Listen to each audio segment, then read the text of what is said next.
Luveris is used for the controlled stimulation of ovaries to develop more follicles in women undergoing assisted reproductive methods. Do not store at temperatures above 25 degrees. Store the product in the original packaging in order to protect it from light. Protect from frost. Medicines must always be taken as directed by the doctor. Stimulation is performed in the evening. Choose the time yourself. We recommend a time between 6 and 7 p.m. Stimulation must be performed at the same time every day. Start using on the second or third day of the menstrual cycle. Stimulation is performed for a period of 10 to 15 days. Always wash your hands before using the medicine. You will receive 1 ampule of solvent and 1 ampule of active ingredient in powder form, which must be mixed together using a syringe and a large needle. Open both ampules.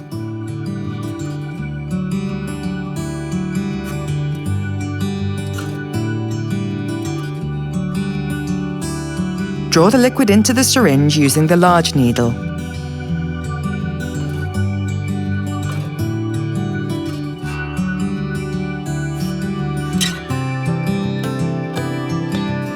Insert the liquid into the ampule with the powder. Make sure the powder is completely dissolved. Draw all the medicine into the syringe. Move the plunger to expel air from the syringe.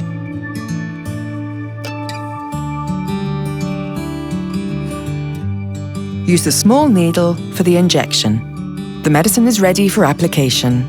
For the injection, choose an area around the navel in the lower abdomen and change the site of the application every day. Use a disinfectant pad at the chosen area. The drug should be administered subcutaneously. Therefore, the injection should be performed at an angle of 90 degrees while holding the subcutaneous tissue. Insert the whole needle into the subcutaneous tissue and slide the plunger back to check whether you're in a vein. If your syringe becomes stained with blood, withdraw the injection and use a different one. If all is well, push the plunger of the syringe to inject the medicine. Dispose of the used syringe and needle in a container. Side effects are not common with these medicines. You may experience headaches or fatigue, acne, reactions at the injection site, pain, redness, swelling, or hematoma.